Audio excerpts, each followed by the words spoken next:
podcast that looks back on X-Men comics, movies, shows, characters, and more. What? That was like... Yeah. That was some good... Saturday morning. Inflection. You can find more about this show and others like it at our network's website, radiomeanwhile.com. Other shows on the network include Three Nice Things, where we force ourselves to say 3 nice things about a movie with a bad and often earned reputation. There's Is It Classic, Does It Rock, where we pick a band or artist and go through their discography, album by album, track by track. Radio 64, Video Game Music Remix Radio, and 9021 Here We Go, a 90210 rewatch podcast. When do I get to be on Three Nice Things again? Catwoman? Sometimes I'm good. Oh, jeez. Sometimes I'm bad. Catwoman. But only when I want to be. Oh, boy. I mean, there's a scene where Catwoman shows us she has powers in some kind of, like, pickup basketball situation. I can only imagine. Yeah, all right. Share your thoughts on this and upcoming episodes by following us on Facebook and Twitter at Previously on X. And please rate, subscribe, and share the show on iTunes, Spotify, YouTube, wherever you get your podcasts. I'm Eric Mickles, known online as Dust vs. Tweak, and with me is my co-host, Hilary Gunning. That's me. She was the other one who was talking. That was me. About Before, Catwoman. If you were she was the one quoting Catwoman. First was him, Eric Mickles. Other one was me. Today we're talking about the 90s animated series with the episodes The Cure and Come the Apocalypse. It's happened. It happened. We finally got to these episodes. Here. If you are only now joining us for the first time ever, I mixed up these episodes with other episodes, and then it was a whole thing. Hilarity ensued. It felt like months we've been talking about these episodes coming up so many times. And if you're just joining us, we're rewatching the 90s one. Who's just joining us on Come the Apocalypse? Talking about the 90s animated show, because there's other animated shows. If you have no idea... This isn't Wolverine and the X-Men. X-Men. You just downloaded and listened to. Yeah. Oh, wait, do you still download your podcasts? I do download them. Because if I stream them, they keep skipping, because I have sucky Wi-Fi. Oh. I can't remember the last podcast I downloaded. I just hit play. You're a millennial to the core. No! Stop! Yeah, so last time we were talking about this, which episodes was it? It was the Genosha one. Slave Island and the Juggernaut. Yeah. Wow. That seems like forever ago. Well, lucky for you, the previously on for this episode was basically the Genosha episode. That was the first note I took. At this point, the previously on X-Men is a minute long. It's super long. It goes for a minute, you get the intro, and then you're in the show. So it's a good minute and a half. But yeah, 1 minute of just 8 episodes in. They're like, wow, we got a lot to do. I ended up watching this with my son again, and he sat down, and he was like, is this the one with the collars? And I was like, well, sort of. Yeah, we're just reminding you. Reminded me just how insanely serialized this show is. Which makes it even more confusing that the Juggernaut episode aired after these 2 episodes. Oh, right. Right, because they get to Slave Island, they leave, nothing. So Which, I mean, I guess if you're gonna move one, that's a fine one to move. Other than the ending. These 2 episodes, they spent working on fixing the mansion. Yeah. So then somebody would tune in and be like, wait, the mansion's destroyed again? It's a pretty good chunk of time spent fixing the mansion. All right, let's get into these episodes. First, we're going to talk about The Cure, which originally aired February 20th, 1993, and was written by Mark Edens. The Cure. So I don't think there's because the movie did it. The X-Men The Last Stand did a Cure storyline. And before that, and that was kind of based on the Joss Whedon arc about the Cure. And that was kind of I remember when that came out, that was a huge deal in the comics that they were doing a cure for mutant kind. Okay. But at the time when they announced that, Joss Whedon was like, it's a cure. I was like, haven't we done this story before? It does sound familiar. But I don't think it really had. I don't know. Are you sure? Yeah. No, I think that Joss Whedon was the first one to do a cure? Voluntary.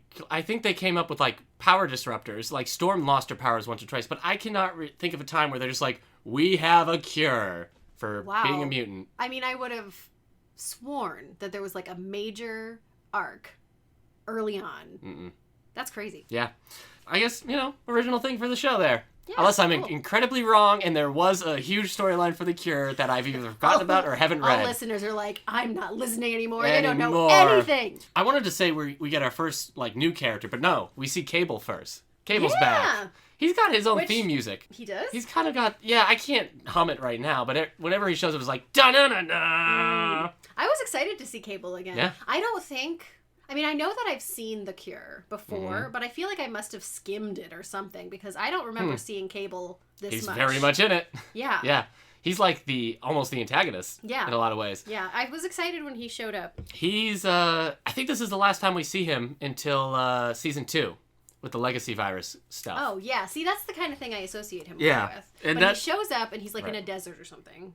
No. Is it a desert? No, he's in the snow. That's what it is, because it's nighttime, so the colors aren't super mm-hmm. obvious. It's the snow. But yeah, because they're in You like know, a ski I knew chalet. somebody who thought that Aladdin, like when he's hit into like the snow, when Jafar sends them to the ends of the earth in the snow, the dummy thought they were in the sand. They thought they were just in another desert. Though I guess Antarctica is a desert. But okay. Anyway, you think it was Antarctica? Maybe. Wasn't it like a mountain? He said the ends of the earth. And Jafar in that... What does he know? Jafar in that thing is very literal with his puns. So I just imagine when he says ends of the earth, they really are at one of the poles. So anyways, that person thought they were in the desert. Thought it was snow. I was like, but it's white. Just as dumb and they're as me. freezing. But they're not. They're in like a Swiss chalet somewhere. Yeah, because there's a scene where Angel sinks into the ground. You thought he fell into quicksand?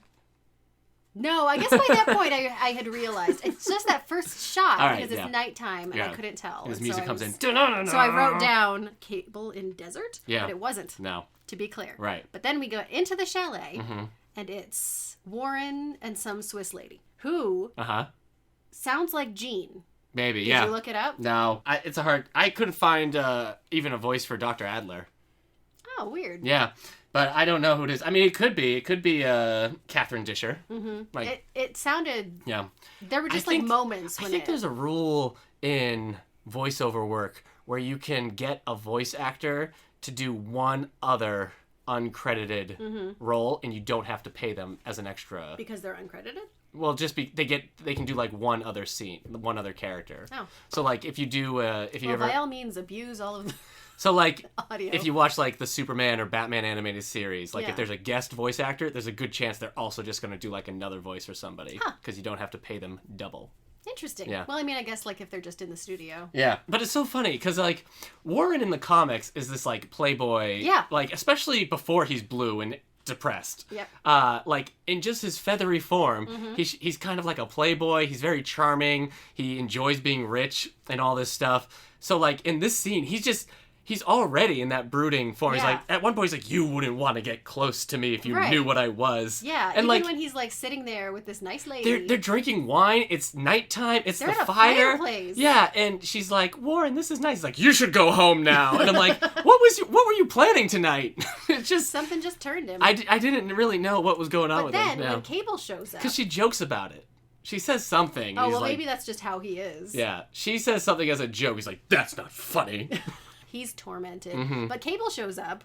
In Terminator mode, I feel like. Yeah, serious Terminator Like when he's mode. in that room, he's looking around. They keep doing like the flashing eye thing. It's what's almost the like deal with that? I think at this point they just didn't really know too much about Cable. Oh, okay. Because it happens, and sometimes it sort of seems like I think it's his power. It's connected to like what he's saying, right? And then sometimes it seems like it's just random. Yeah, in this like when he's just searching, it's almost like if like we got the Terminator eye view and it's just like scanning everything, like wall, door. Right. Well, maybe that's what it was. Non-threat. I don't know. Yeah. But anyway, when he shows up and is like attacking, well, he's looking for Dr. Adler. Right. But he finds Warren, and Warren is like tough. Yeah. And it's very weird because I always like I think of him as like the playboy and a little wimpy. Yeah. But like he just comes right out of the gate. He's just like, screw you. Yeah. He has a gun right in his bookcase. Yeah. Or in his intense. pocket. Yeah. Cable kind of outcools him. I mean, he does outcool him because he's got all the cool catch lines where he's like, "Next time you shoot at somebody, make sure you hit." Which that has to be a quote. But then Angel's like, "Thanks for the advice," and shoots and misses. And then Cable says, "I guess you got a bad memory or something." It's just, and that's where he gets like shot into the snow, and he just sinks like 6 feet underground of snow. That was funny. I wonder if that was. I wonder if that was supposed to be funny because he sank like a little too far.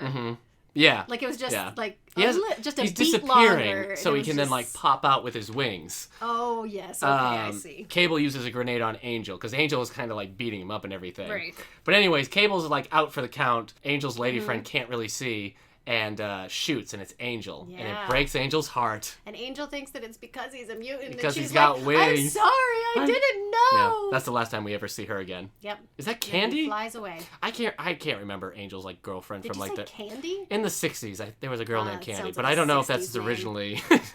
candy. Yeah, they just go to the coffee shop. But anyway, so Cable has found out that Adler has gone to Muir Island. Yeah. And so off he goes. Yeah. So yeah, because Cable is this is the Cable from Genosha still. Like last time we saw him was on Genosha with the flood, so he survived. But this is still like not the time travel-y Cable. Yeah. So it's just a Cable who's like on like this weird vendetta. Yeah. But like we don't really know. But he's looking for Adler because of the collars, because Adler's research was responsible for the mutant collars that they wore. The suppressing, power suppressing. In Slave Island. Xavier's in Muir Island too. And so is Moira. He's hanging out with This Moira. is our first Moira McTaggart, who is voiced by Lally Cadeau. Oh, and Angel's voiced by Stephen Ouimet. Womet? Canadian, so you would be able... I mean, if it's French, it would be Womet. Oh, well, there you go. Look at that. What about Lally Cadeau? Did I say that right? Yeah. Sick. All right, that's Moira McTaggart. Nailed it. Yeah. The X-Men's human ally. Like Just kidding, she's a mutant now. I like that you think because I'm half Canadian, I know how to pronounce Yeah, French. you're fluent. You're fluent in all the dialects of Canada. Yes. We see this scene, too, with, like, Cyclops and Jean at the end of the episode where they're, like, snuggling, but they're just in full battle costumes and everything. And Moira's just walking around in her, like, yellow jumpsuit. It's just, I don't know, it's funny. Moira's yellow jumpsuit is just so, like... I don't know, cheesy. I think it's cute. It feels like it... I like it because I like when she has the jacket over it. Yeah. I think it's 80s chic. Yeah, it reminds me of, like, Ninja Turtles. Yeah. A little, like how April's yeah. always walking around in her yellow It's just outfit. April. Yeah. Xavier also wants to meet. Yeah, Xavier wants to meet Adler. Adler because he has interest in his I guess Moira, topic. he's been working out of Muir Island, and Moira just lets him because he pays well, but he's not to be disturbed. So, like, he's just renting a space? Yeah, because she's got the mutant research facility. I feel like if you're dealing with mutant research at this volatile time for mutants, you probably want to know what they're working go on. ahead and vet the researchers. Especially once you know Sentinels are in production. Like right now. Yeah, you're not making Sentinels, right? But they get up to the... No, I promise. Yeah. They get up to the door. Adler won't let them in. And so, without hesitation, Xavier scans his mind. You know what? I know it's probably a violation of human rights and all that, but I don't mind this Xavier who just uses his powers. Because sometimes you're just like, why doesn't Xavier use his powers to do this? This Xavier just uses it. Just does it. All the time for anything. Yep. It's great. How would you feel? No, I know. Someone just walked up to your house. I guess it's nice to see an Xavier who's like, oh, right, I'm a psychic. Hold on. There we go. They don't put any thought into it, really. Yeah. Like, it's not like he's deciding to be bad. There's just sort of like happens. He's not deciding, so he just doesn't. Maybe this is an Xavier who just doesn't comprehend human privacy. Yeah, It's he's just been this common way his whole decency. life, He's like, and he's just like, what? I just do I it. want to know what he's thinking. Yeah, but he sees. We get like, if there's no hiding it. There's no like just a blue face and shadow. Yeah. There's Mystique. Yeah. There's Apocalypse. But Xavier, I guess, doesn't know who they are. No. No, he doesn't know who they are, and he gets like knocked down. Yeah. And so he's blocked probably just because of Apocalypse. He doesn't seem to. He's just like, could it be that he's a mutant? But it's like, okay, but you saw multiple mutants. It was kind of a... I sort of wonder if like the representation we see isn't exactly what he experienced. He's just being hit, yeah. Like we're just like, we know it's now funny that because it's these two, but Xavier, he's just sort of like this Xavier's like, could it be that he's a mutant? And Moira's like, huh, maybe. That would sure be interesting. It's just, this doesn't cross your mind. Anyway, there's a cure. He's working on a cure. I thought it was interesting that he knows about this cure and he has decided not to tell the X-Men yet. I kind of get it, because he wants to, like, check the validity of it. Kind of like how Cyclops didn't want Gambit spreading unfounded rumors. It's dangerous, Gambit. Yeah, but of course then they get captured and Storm gets thrown into a box. That did happen. Yeah. That did happen. So Mystique's here. Last time we saw her, Slave Island. Slave Island. She made it over. Basically an extra. Yeah, she made it to Muir Island pretty quick. Yeah. So, and got, like, busy with a new job and everything. Oh, yeah. At one point she says Apocalypse is my... freelance. Yeah. But then we cut back to the mansion. But maybe that tracks because they have the collars. And if Adler helped create the collars... That's true, because she says something about finding Adler. Mm-hmm. So maybe she went looking for it, and then Apocalypse was also sort of following that track, and that's how they cross paths. All right, so before Xavier gets there, we get this whole one of these, like, we can just build a mansion. We don't need to know how to build. We don't know how plumbing works. We can just build a mansion. Maybe they do. Maybe they each have very specific specialties in this area. Wolverine... I believe that Wolverine would know how to build stuff. I can see him building a cabin somewhere. Okay, but also Wolverine sucks this episode. Wolverine is the absolute worst. He's a jerk. work. This is the, like, show-off Wolverine. He's like, oh, look, why don't you watch me cut this? Yeah. Do you know how to make cement? Hold on, Gene. I like that it starts with Rogue putting, like, the top. I mean, first of all, she's putting the top on the mansion. Yeah. It hasn't really been built yet. That's true, yeah. Setting that you gotta aside, put the bell tower on. It's just funny because it starts with her doing all this heavy lifting, and then Wolverine's like, look at me, I can cut wood. Yep.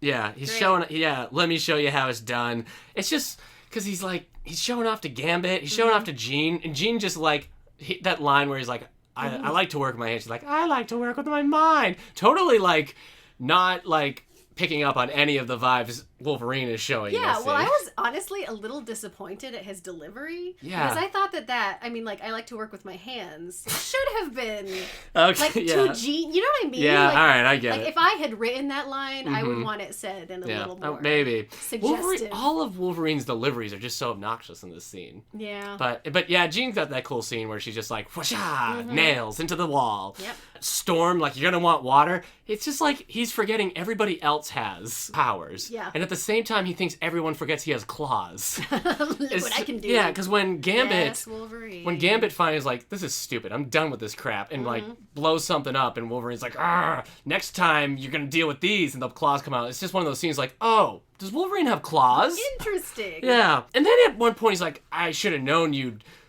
choose the side of that Cajun. I was just like, Wolverine, shut up. This Wolverine shows up sometimes in this show, and it's just kind of obnoxious. Yeah, it's like Wolverine, it's the old man humor again. Yeah, it's this, but also it just seems like off for the character to be just like so bossy and show-offy. Yeah, like he should be a little more reserved. Yeah, and he's like more of a loner. Care what they think, kind of thing. Yeah, it's but since you mentioned the defending the Cajun thing, it seems throughout this episode like the two of them, of Rogue and Gambit, are very, very early in their relationship. Oh, yeah. And I think that's interesting. Like, you just have it right off the bat that, like, she defends Gambit. I mean, she stops the fight and she traps Gambit. But then, like, basically because Wolverine comes after her, she ends up sort of defending Gambit. And you just get right off the bat her, like, defensive reaction to, like, the thought that she might be interested in Gambit. Yeah. And that's sort of like her manner throughout the whole episode. I think the only time there's the there's scenes where she like catches her and stuff and they flirt, but like the biggest scene where they're like, oh, they do care for each other is the Morlock episode, where she's like, I gotta take him out of here, he's sick. Yeah. But it's like she's always comfortable flirting. She has no problem flirting, but it's like in this episode Gambit sort of takes it a step further, and that just freaks her out. Yeah. Xavier shows up. He's got a cure. Or he calls them. He doesn't show up. He calls them on the video phone. Jubilee shows up and she's like, look, somebody wants to talk to us. Wait! Is that Jubilee's only line in these 2 episodes? She doesn't go anywhere. She stays in the mansion the whole time. Yeah, she's not really in this. So there's basically a scene that's almost like the exact kind of tone from X-Men 3. And with Rogue as well. Because Xavier's like, it's a cure. And this time, instead of Storm, it's Wolverine who's like, who needs a cure? They're trying to take our powers. And Cyclone's like, some mutants might want this. That part was just so funny to me.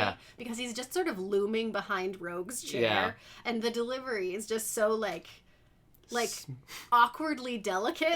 He's just like, there might be someone in the this room. This lady right here. A Southern belle of sorts.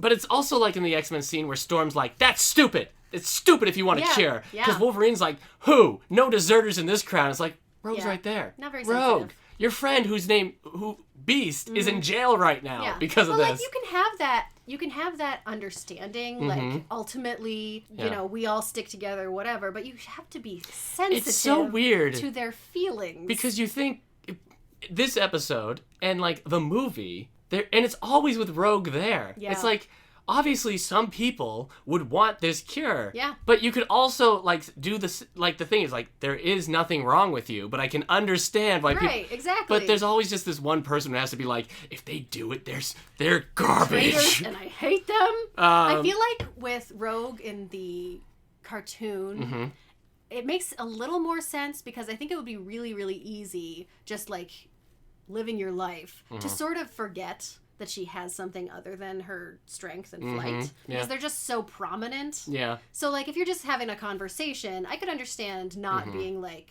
that I being feel at like, the forefront of your mind. Yeah. And with that, though, I think this Rogue, as opposed to movie Rogue, has more of a dilemma. Because movie Rogue, she just loses the power to not be able to touch anyone. It's terrible. Right. But this Rogue would also lose the power to be invulnerable, to punch, to be super strong and fly and be, like, super helpful. Yeah. Whereas the movies, they don't really know how to make Rogue battle efficient. Yeah. Rogue gets in the car because she's going to go... I don't know where she's planning to drive. She's going to drive to a to jumping Scotland. off point. Yeah. But then Gambit fly. jumps in, and it's just so funny because Rogue just, like, tosses him. Yeah. And this is not the end of Rogue just tossing people. Let me tell you. She says something like, he's like, we're going for a ride. She's like, not with you, swamp rat. And, like, just picks him up and throws him. She grabs his shirt or his jacket or something. Tosses him out of a moving vehicle. He's fine. Yeah. And then he just, like, loves it. He thinks it's hilarious. Yeah. He jumps over the wall and gets back in the car again. He's like a ferret. Yeah. You just, like, twist him upside down, like, this is great, now I'm going to climb on your face. That's perfect. That's a perfect analogy. Yeah, because he gets back in. I feel like the men in this episode just suck. Every one of them. Because you got Wolverine doing his stupid thing. You got Gambit. I feel like this Gambit is trying to be charming, but he's pushing it just a level too far to be like, no, this is annoying. Yeah. And then, well, I think he doesn't really understand quite how emotional she is. Like, I think he's used to their banter and stuff. All right. And, like, I think her leaving, he probably has this, like... realization. This impulse to be like, I should stop her, or I should, like, let her He's know a dog I care chasing about a car her right now. regardless, whatever. But without really understanding quite how Because deeply she's at the end, she's just over him. Yeah. Because he's like, maybe we should have a kiss or something. And she just flies off. And he's like, where are you going? Where are you going, Rogue? Rogue? It seems like, oh, I didn't realize it was one of those moments. But regardless, I love every moment between the two of them. Wow. In this episode, in the next one, I love it. I say that whole men suck thing because also we meet Avalanche and Pyro in this episode, and they're no better. Played by Michael Caine. Pyro is played by Graham Haley, and Avalanche is Rod Conybeare. Would you say that? Conybeare? Conybeare. At one point, Avalanche is just like, hey, limey. And Australian's like, he's, like you said, Michael Caine-esque. Yeah. But he's Australian. Pyro is Australian. Not in this season. Wasn't he an Australian in Pride of the X-Men? He had the Australian voice? Yes. Yes? Which was also... remember. Yeah, he's actually Australian. Yeah. How do you feel about Avalanche and Pyro in general? They're just sort of... They're like this weird side... There's an analogy that I have vaguely in my mind that I can't get to. But they're just kind of goofy. Yeah. Like, they're just a couple of... Yeah. Stan and Ollie. Something like that, yeah. Who are the people that met Frankenstein once? There was like, they meet the Frankenstein. I don't know. You know who I'm talking about. Maybe I'm thinking of just the same people. People who met Frankenstein. Yeah, the comedy acts of like the 1950s or 40s. Yes, that's the kind of thing that I'm thinking. Like, one of these days, exactly. what'd I do? Yeah. But, like, I guess Pyro's sort of the leader? I don't know. That's what it seems like, but Avalanche also seems to be, like, ready to punch him. Yeah. Well, I mean, it sort of makes sense because ultimately you find out that Mystique has brought them basically to just be standbys in case Apocalypse wants them. So they're just, like, hanging around in a bar until further notice. Yeah. And so Rogue comes to the bar, and it's just, like, just trying to have a drink. Yep. And after dealing with Gambit, Pyro, and Wolverine, Pyro shows up, is like, hey, beautiful, looking for a good time? And she's like, no. He shows off his powers and everything. And she just... throws him into the wall. Throws him into a wall. And then... Avalanche care. wrecks her chair, and she's like, fine, and throws him through a wall. And it's just like, yeah, she has a hair trigger in this episode. Yeah, but at the same time, everybody is just pushing her buttons. Yeah. It's just like, gets in the way of her drinking, breaks her chair. Like, what if you just let her live her life? Yeah, Rogue just cannot catch a break. But so I just kind of feel, it's not just like a push or anything. Like, she throws Avalanche out the wall, over a cliff, and into the water. It doesn't then, like, go, like, I hope he's okay. Is that when we see... Cable in his little boat? Like, boop, boop, boop, boop, yeah. boop, boop, boop. just in his little motorboat. Like, Avalanche just looks, and then just starts swimming away. I don't know what's so funny about that. It is just funny. It's funny. Yeah, it's just Cable doing his own thing. He's gonna show up later, but it's just, like, an established shot. Like, oh, there's Cable. Look, Cable in the background. So Rogue goes to Adler's laboratory. And I think she's just over it because she just punches the door punches the wall down because it's like, you can't come in, no visitors. So she breaks down the door, and he's like, I didn't know. I'm a scientist. Yeah. She's like, I had to meet you and everything.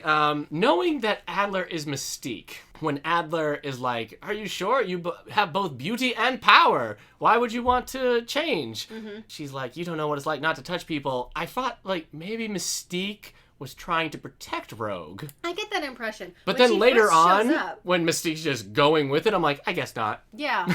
Well, I think that's worth thinking about. Yeah. Because there's something in the way they draw her when she first sees Rogue that seems like recognition. Right. And seems like concern. Right. Like I don't want this person to be here right now. Rogue, we'll learn later on that Rogue doesn't recognize Blue Mystique. But in the Days of Future Past episodes, it will be revealed that Mystique was the person who raised Rogue, right, but just under a disguise. Yeah, so she's never seen Mystique in her regular face. So, but later on in these 2 episodes, I'm like, I guess she's not actually trying to protect her. Well, I mean, it could just be that she's... Yeah. I mean, like, Rogue sort of ends up not being the main focus for their attack or whatever. So it could just be that she's like, do whatever, we're moving on.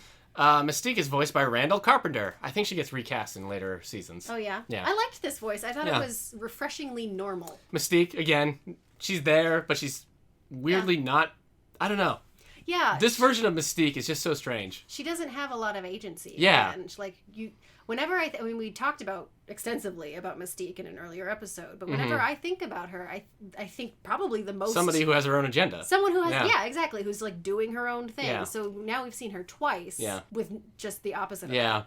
She's enslaved, and now she's basically enslaved, just following what Apocalypse says. Yeah. But then we also meet Apocalypse when Rogue leaves. Yeah. Like, but everything he says is very grand. So I kind of think the voice sells it pretty well. The voice is John Colicos. Do you know who that is? No. Oh, I thought you were. John Colicos played Commander Kor on the original Star Trek show. Hey, I know him. And then he showed up in Deep Space Nine. Oh, that's as well. fun. Also, he played the original Baltar in the original Battlestar Galactica. Oh, yes, I know that guy. Yeah. Oh, that's funny. That's Apocalypse. Huh. I love his voice for It's Apocalypse. good. I don't know if they're like doing anything to it, if they're modulating it ever. I don't think so. I think that's just... It's just so like the resonance in his voice. There's later episodes where he like I could just listen to him taunt all the time. Every time he's like at one time the X-Men in a future season, the X-Men fight him. He's like, "You're no closer than the Babylonians with their fire sticks." And it's just like everything this Apocalypse says is so grand. Yeah. And he sells it. Yeah. He's great. It's kind of confusing because we know like Bryan Singer watched the whole show, and that's kind of like where he gets his main influence with the X-Men. So when he does Apocalypse, it's weird that Apocalypse in the movie X-Men Apocalypse is not the same level of like grand and just it's just a different type. Yeah. If all you knew of Apocalypse was this show, that's what you would think to do. Yeah, but I could totally see him being like, I'm gonna do a take on it. I just love this Apocalypse. This Apocalypse voice is so fun. He's very good. There's a scene in the second episode where he's like, "I am Apocalypse," and then there's like a brief pause. I was gonna say that. He's like, "Look at me and tremble," or something. It's so funny. It's just like this awkward pause. Yes, it's awkward. It feels like there was because his hands are up in the air. He's expecting a response, doesn't get it, and then moves on. Well, anyway. Yes. Rogue remembers Cody, her boyfriend that she kissed one night. And it was the worst mistake of her life. Yes, it was. Yeah. It was really funny, just the initial reaction to that memory. Because, like, they're young, but, like, Cody is just like, oh, what does he say? It's have you ever been kissed? Yeah, have you ever been kissed, girl? Yeah. It's just like, because they're least Southern. Possible. Yeah. Like, it's just not appealing. Y'all have been kissed, girl. Yeah. It's like, yeah. She has, because he's talking about the moon and how pretty it is and everything. And she's like, I'm thinking I'm never going to be kissed the way you keep going on about that moon. It's very Sugar. Soup's Southern. Yeah. We just got to know where it is. It's just one of those things. But yeah, Cody kisses her, just knocked out to the ground. Yep. He's in a coma. That's the thing. Because remember, we hear about it. And she tells that story at the pilot, the night of the Sentinels, when they're walking. She's like, the first boy I ever kissed put him in a coma. Yep. So now we see it. Saw the memory. Cody. So then, where's Pyro end up? Pyro and Avalanche are like picking each other up at the bottom because Avalanche is looking for Pyro. Oh, because he fell off the He fell in cliff. the water, yeah. And he pulls him out. I was like, what'd you do, fall in or something? No, Cable pulls him out. Yeah, Cable pulls him out. Yeah. And he, like, goes after Pyro with his, like, keytar. Yeah. gun thing. But Pyro's like, what are you looking for, darling, or something? And when Cable shoots him, he's like, don't call me darling. I love It's everything so funny. he says. Yeah, Cable's hilarious. It's He's just, awesome. it's that voice, and, like, I don't want to say it's dryness. It's almost like that voice knows what he's saying is a little funny. Yeah, yeah. But, like, exactly. he knows he's being funny. That Yeah, don't but call he's, me like, darling. a dry person Yeah. in general, but he Yeah. says, yeah. It's kind of like how Schwarzenegger, it's that whole, like, Terminator, like, when Schwarzenegger's, like, stabs somebody and sticks them to a tree, he's like, stick around. It's like, it's that, like, I know this one-liner is good. Yeah. So I'm enjoying He's it. appreciating it. Cable mentions Adler. Yeah. And this is the second time that Pyro has heard someone talk about Yeah. Adler. And so Yeah. he's like, I think maybe this is something. So he and Avalanche go looking for him. They kidnap Adler. Mystique's having a bad day. She's just constantly having to turn. She's constantly blue, and then she's know. constantly having to turn back into She Adler. takes a long time Yeah. to reveal herself to these guys who are like her Confederates. Like, Well, because she doesn't want to. She doesn't want to give it away to Rogue. well, yeah, but like they carry her across. Yeah. Well, because they take the sack off. Yeah, And and you then- you hear the then transforming sound, she's and he's like, like, "Here I "Oh, it's am." Mystique." Yeah. It's like, you idiots. I want to know what she's thinking the whole time that she's under there. This She's is just a like, bad "Here we day." go. Yeah. Here we go. Yeah, when she's just like, Apocalypse is my master. I'm like, blah. It just doesn't Yeah. seem like something. It's a weird combo to, like, oh, we gotta make Mystique work with Apocalypse. It's a weird Yeah, combination. It is a weird combination. They don't have similar goals. Like when she's working with Magneto, Yeah. or even Sinister, I guess, but like, Well, when it's another one of those situations where it's like, I mean, we'd have to ask them, but it sort of seems like they just needed somebody to be assisting him, and B liked Mystique, so they Yeah. did that. Well, when, like, it really could have been anybody. they in do this talk role. about how they stole Adler's research, killed him, Mm-hmm. and now Mystique is pretending to be Adler. So I guess you need Mystique to do that. But Apocalypse can also transform into people. Yeah. We find out. So he could have just done it. True. I remembered when I was starting to watch this, and it was clear that Adler was doing something suspicious Mm-hmm. before you really knew anything about it, and I was thinking that it was Apocalypse as Adler. Mm-hmm. Right. Like I was remembering Well, it wrong. in the Legacy episodes in season 2, Mm-hmm. Apocalypse is pretending to be like this weak scientist figure. Oh, well, that's probably what I was I thinking. think yeah, because Cable's also in those. Luckily, Pyro has that funny line where Mystique's explaining everything. He's like, personally, I find this frightfully confusing. he's just like, yeah. At this point, even as I'm writing notes, I'm like, yeah, okay, I'm with you. Well, it's just funny because, like, you remember that the two of them are not involved in this Yeah, situation. they're just here because Mystique's like, I thought Apocalypse could use you, but you two are idiots. And he's just like, I don't know what's going on. I just showed up, Yeah. sounded interesting. I don't know. And I don't think Avalanche could pick it up at all. No, either. He's like, no. so you're He saying. doesn't even care. But then, so there's Rogue more tossing because Rogue shows up to get Adler. Yes. And she just tosses them again. just has no problem. There's no punching. There's no using her power. She just tosses them. There's no, just tosses them. Yeah. It's so Well, I funny. wonder, sort of like, if you're as strong as she is Uh-huh. compared to other people, like, do you even think to punch someone, or do you just like Maybe toss them out of tossing the is the way? less You're violent. like, just get out of It here. just cracks me up that that's her go-to move. Yeah. But then the X-Men show up because Yeah. Cable's there, and he's Is this gonna. the part where you have the music? I think so. Yeah. Yeah. Cable is fighting Rogue because he uses his Right. blaster on Rogue, but the X-Men show up and Cyclops and Jean are there. It's kind of funny because it's Cyclops and Jean fighting Cable. But we don't know Yeah. because I don't think at this Does time. anybody know? Yeah, I'm not. I think when they were writing the episodes, it wasn't there. Yeah. So it's just kind of like a fun little like. But That hold is on. fun. I didn't even notice that. Cable like shoots her. Does he shoot her? Anyway, Jean goes over the cliff, and Cyclops is like, "No!" Well, it's because Cable has Adler up there and he's gonna kill him, Right. and then he's gonna like push him over the Right. cliff, and Mystique is like, wait, I'm not Right. Adler. But Does Cable go over the cliff too? I think Rogue tosses him, or maybe Because I like looked away for a split does go second, over the cliff. and I saw Jean go over, but then when they were coming back up, they were talking about how Cable was... maybe Cyclops did it. I can't remember. I think Cyclops knocked him off the cliff because he does go off the Okay. cliff. That's how he leaves this episode.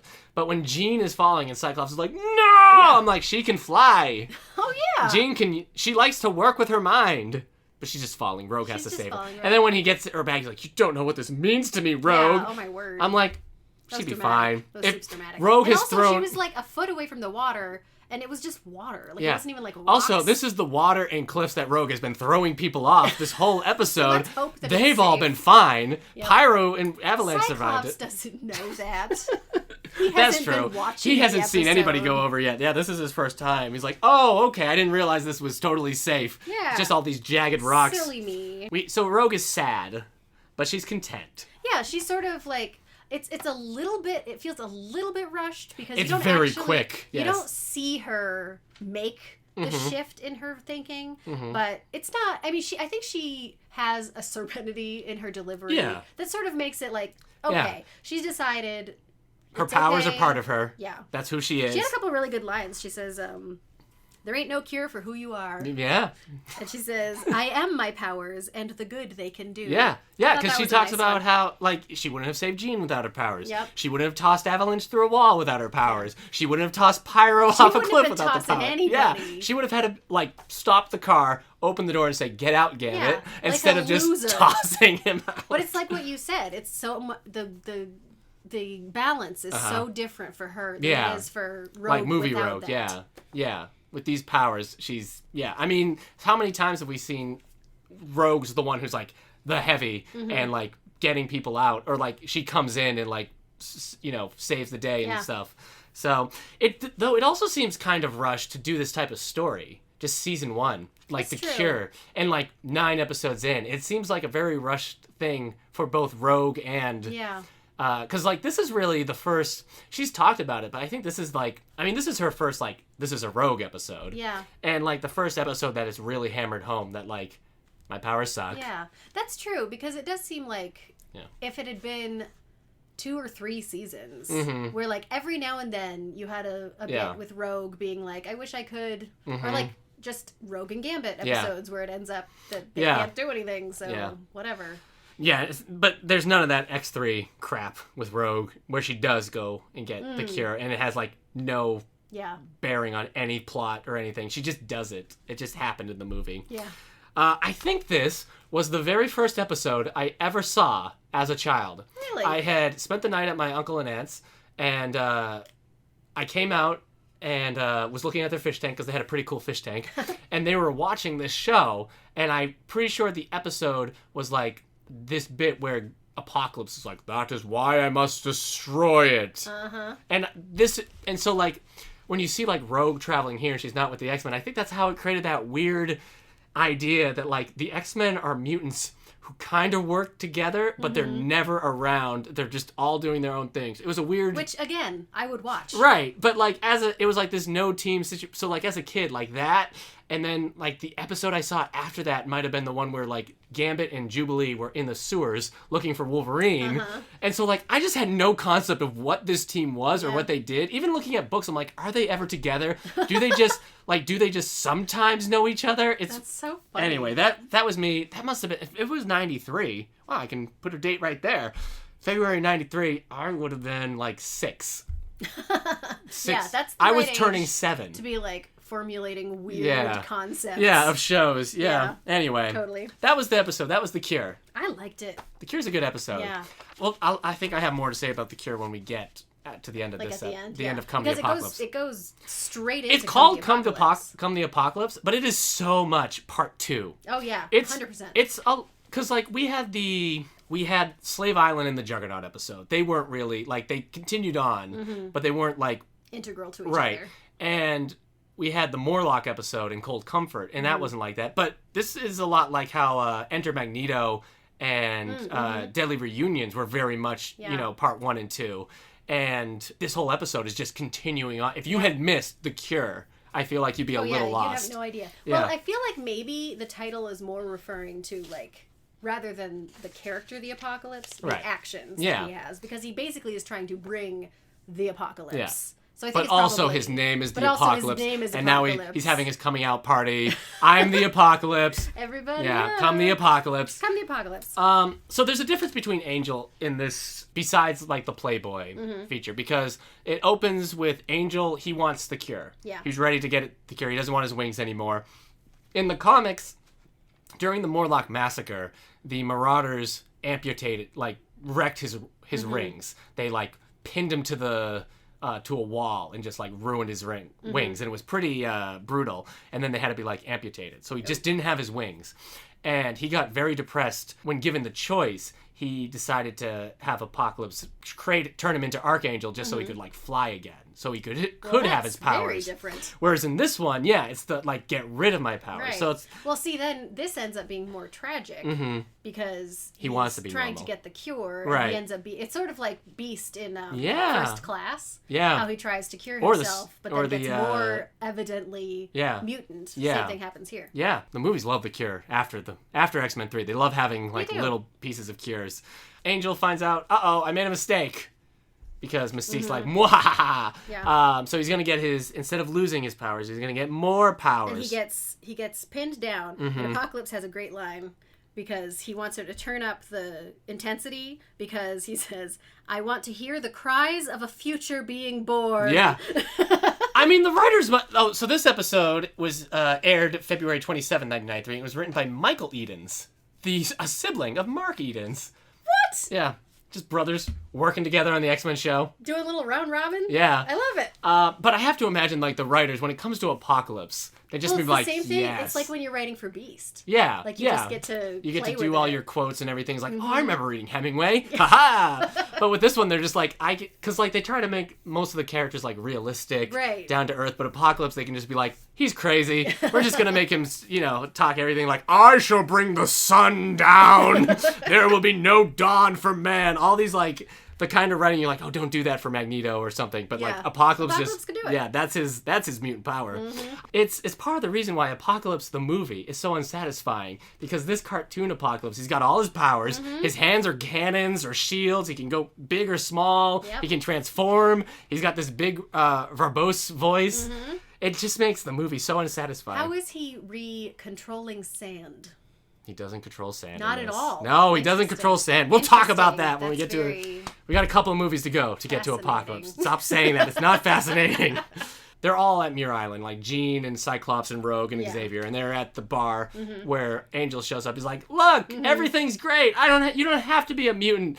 And at first it seemed like Cyclops was like, "I can understand why this would be hard for people." But then when Angel shows up, he just goes to the crowd, like, "You don't have to say that. Nothing's wrong with anybody. Nobody should have to take the cure." I feel like it's the instinct that he has with Gambit earlier, where he's just got to shut it down. Yeah, but it just seems like, oh, you poor dummy. You just don't know how to talk to people. Lines. I love the lines here because he's fighting with Angel, and he says, like, we're mutants, there's nothing wrong with us. And Angel's like, look me in the eye and say that. Yeah. I thought that was such a good line. Yeah. But man.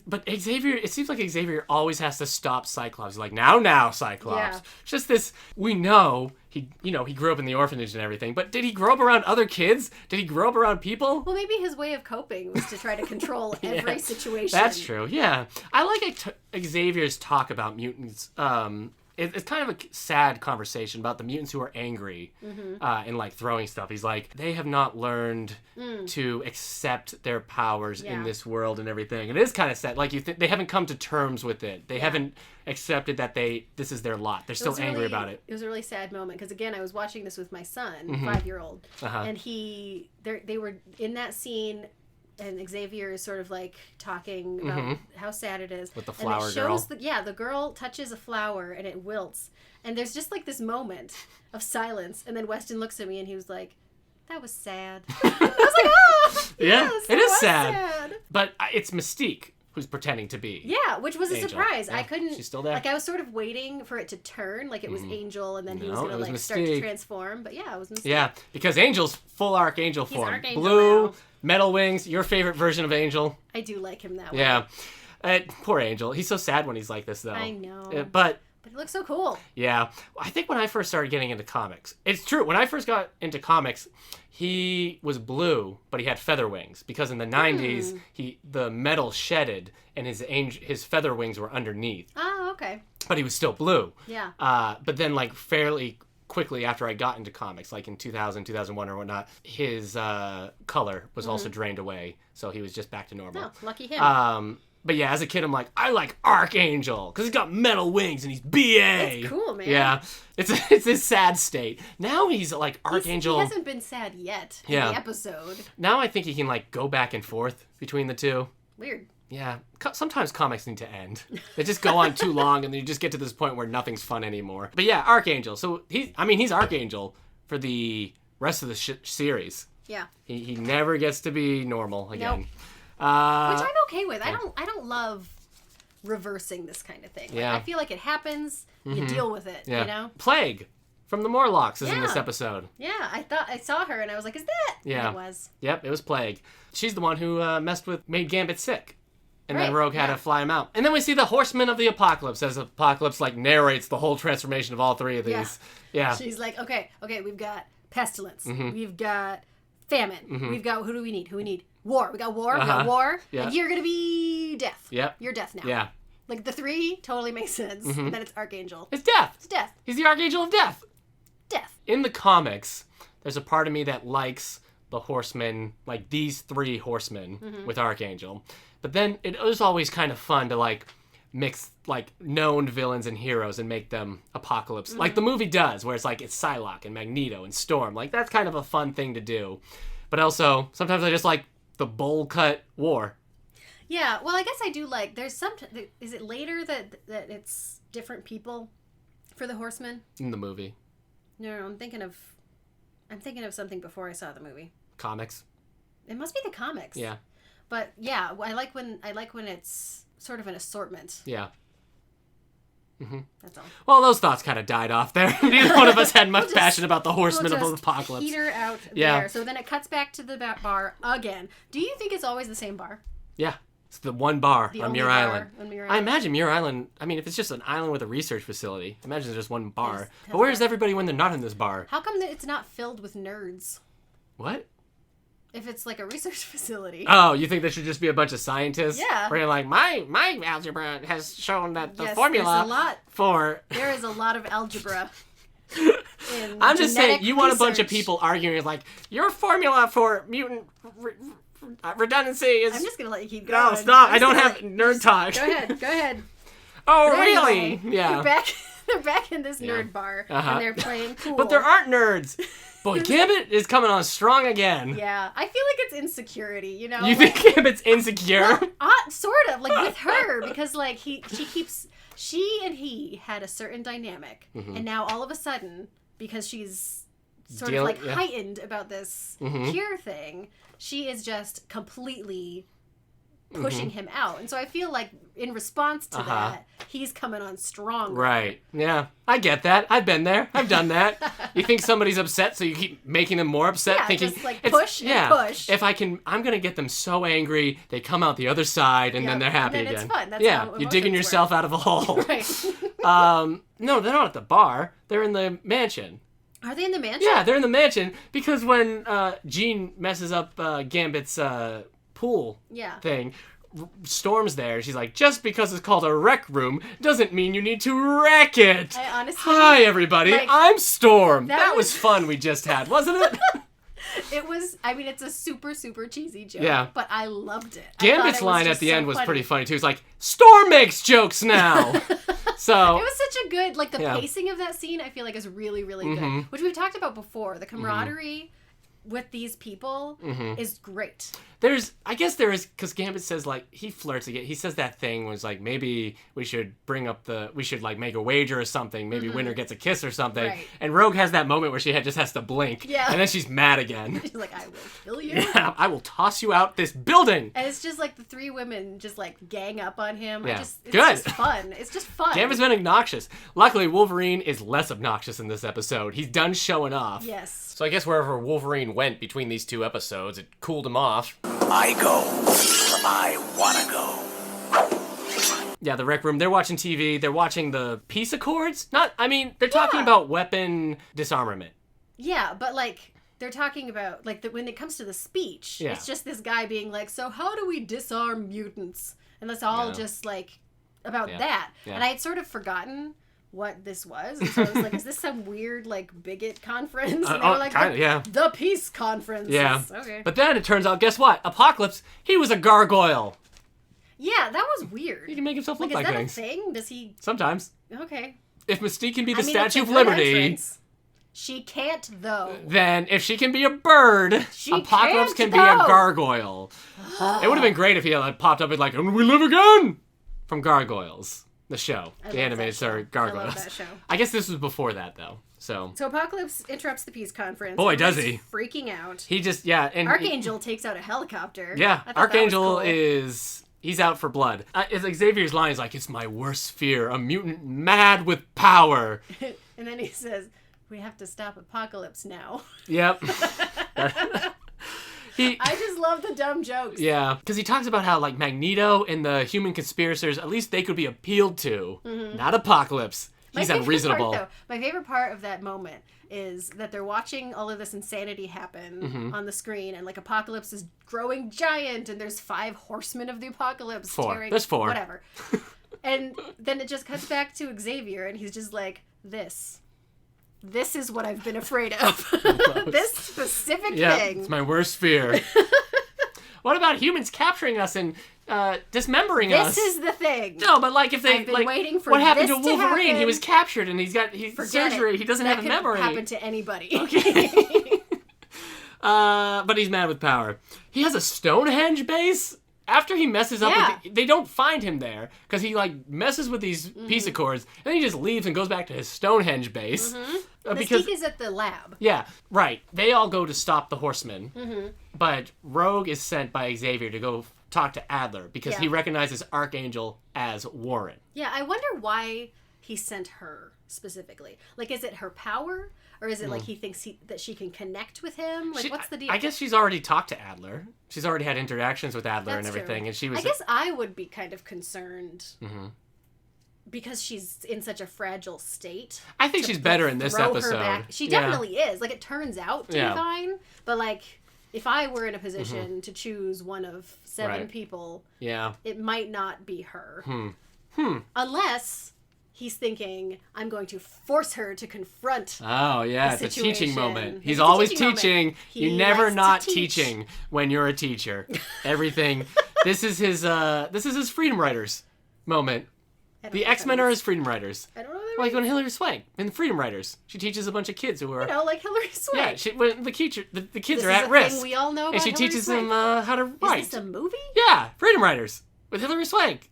She's like, hey, you know what? I know you have detention, but learn how to write.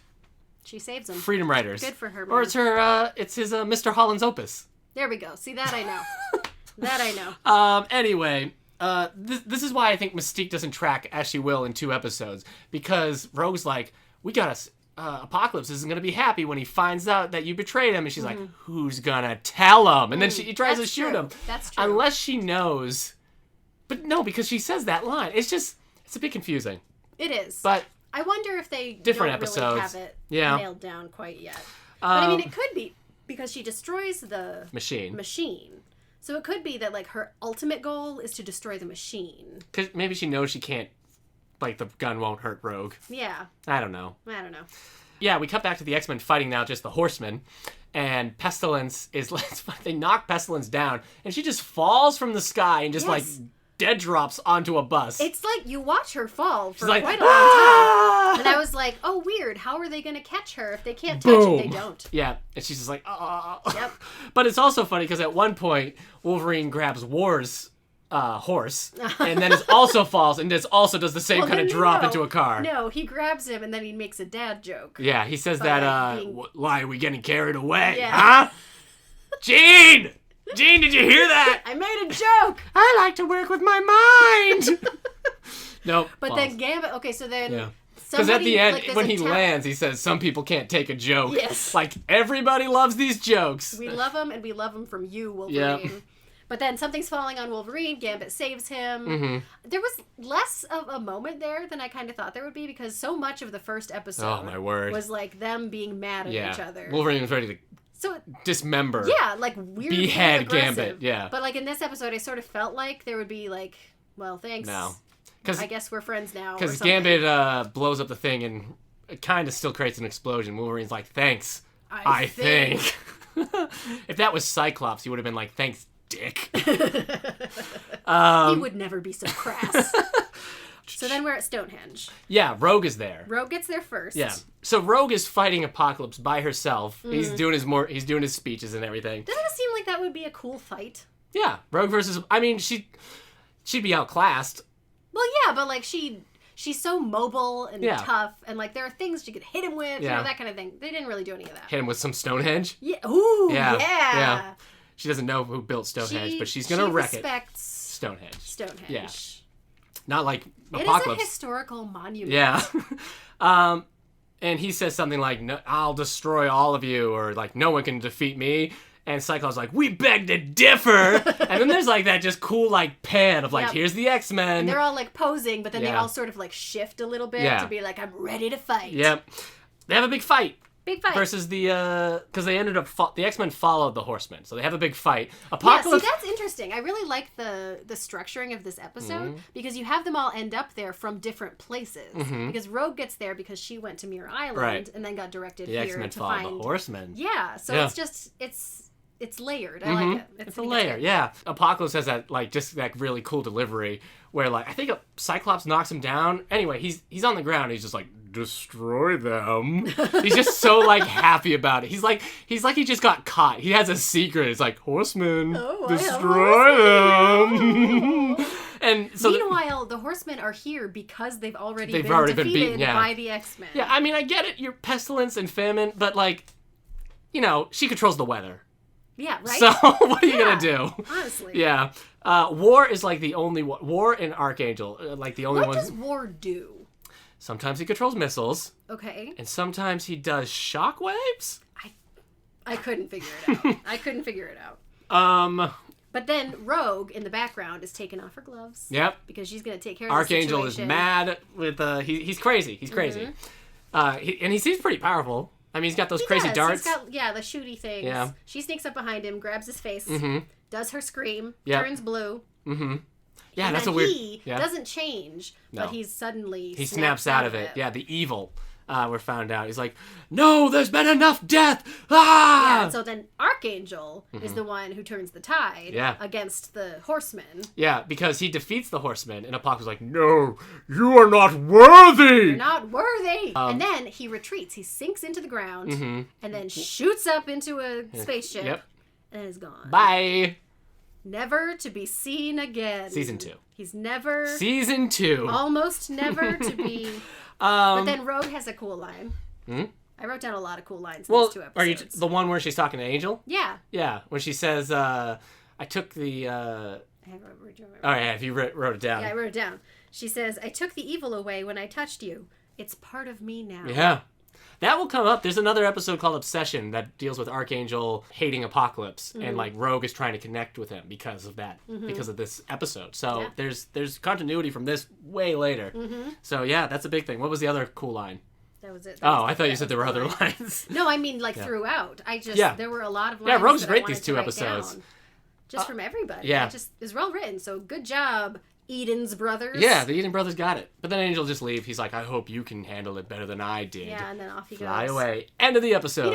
That's got some good parallelism because in the first episode of this little duo, when Rogue leaves, she crosses paths with Angel. He's as like, how can arriving. you fly without wings? So like they already have kind of a little thing, and then they separate, never see each other again until this moment. Yeah. So those are the 2 episodes.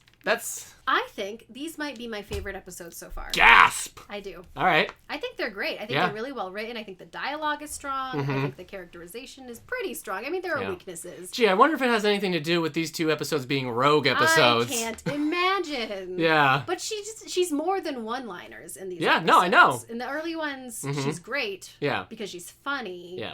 But... Roaches grow big down here. Yeah, right. Yeah.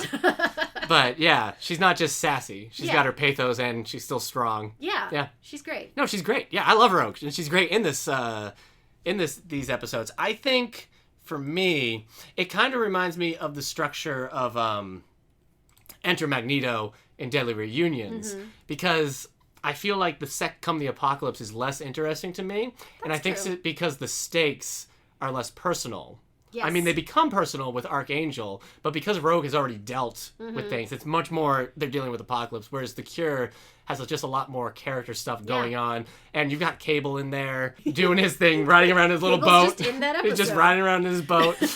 But I think it's kind of like how Deadly Reunions was more interesting to me because you had like Magneto and Xavier and Wolverine and Sabretooth, as opposed to just like, we gotta stop the missiles. Yeah, you're right. But you're right. I mean, this Come the Apocalypse is also fun, just because Apocalypse is just like well written, but written like he's the cheesiness of it all. It's just Right. they just go for it. Yeah. They don't play around They with dive it. straight into Yeah, it. it's just like, you know what? We've got this guy with this voice. Let's just give him the lines. I think part of it too is the purposefulness of it, because like it would be very easy to sort of accidentally do cheesy grand lines just because you're trying, like, taking it too seriously, sort of, you know. Yeah. But like with the way he delivers it, and Yeah. and really how those lines are written, it's very clear. Yeah. That it's self-aware. Yeah, what's his name? John Coloquios. I think he probably just was like, all right, Yeah. I can do this. I've seen some clips of Baltar in the old Battlestar. I mean, that was pretty, you know, you're going for it, playing for the bleachers in a lot of ways with that too. Yeah, so if you cast this guy, that's what you're going for. But yeah, these are two good episodes. I cannot imagine watching the Juggernaut episode after this. It'd be That's so true. strange. It would be I think it would be a really big letdown. Yeah, Slave Island to this. Yeah. So, because then you'd be watching these two and like, what happened in the mansion? Yeah. Why are they fixing the mansion? Yeah. Seriously, it's like a plot point. Yeah. The next two episodes are Days of Future Past. It's a two-parter. Are you sure? Those are Yes. the next step. Okay, Yes. just checking. It's Days of Future Past. So that should be again, the Disney app wrong. Oh my After God. you Just watch, fix it. Yeah. Disney. Yeah. Find a Google list and just Yeah. We'll send him an email. Yeah. I think I've mentioned this before, but this is the first time that I've watched this series in the right order. Really? Because I only ever watched it in syndication. Oh yeah, when yeah, it could be was- kind of messed up. Yeah. Yeah, so it's just, I'm pretty sure I only ever saw it just bouncing all over the place. Yeah. So it never occurred to me that it was like legit continuity based Right. storytelling. Oh yeah. So it's very interesting to watch it Yeah. now. Yeah, and like we said, like the previously on X-Men's at the beginning are Yeah. becoming very important and very much like, oh right, that's what's happened the past 10 episodes. Yep. Um, So what are we doing next? all right, yeah, the next episode is our interview with David Hayter. Interview with David Hayter. Yeah, And screenwriter who's of the David first Hayter? two X-Men movies. Yeah. X-Men 1 and 2, screenwriter. Some other people might know him as the voice of Solid Snake. Yes. Also voiced like I Captain... don't know him as that. Sorry, you've never played Metal Gear Solid. Never. That makes sense. He also did the voice of like Captain America at times. I think Bucky as well. Never Wolverine. It's crazy. He's got the voice for it. When he's Solid Snake, he could just be like, watch it, bub. And that was a pretty good David Hayter. That's not bad. All right, thanks. I just played Metal Gear Solid 3. So, I just talked about that in our Wolverine episode. We did? Yeah, because of your Russian is perfect. Wolverine doesn't speak Japanese. Oh, yeah. Yeah. All right, so I've been Dust vs. Tweak everywhere online, and apart from other shows on the Radio Meanwhile Network, I'm the co-host of the podcast, The All the Books Show. Thank you to Prophetic Music for our theme song. Join us for our next episode as we for an interview with David Hayter. As we said, that's pretty exciting.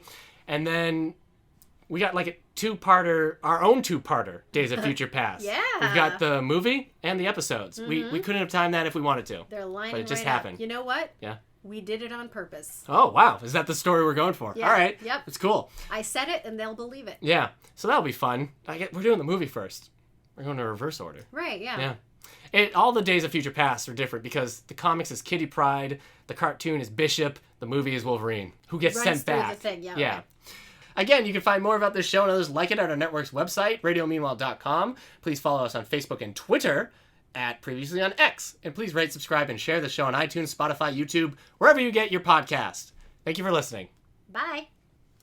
Need a tagline. Right now? Thanks for listening, Bo. Come, That's what we come, did last come time. the apocalypse.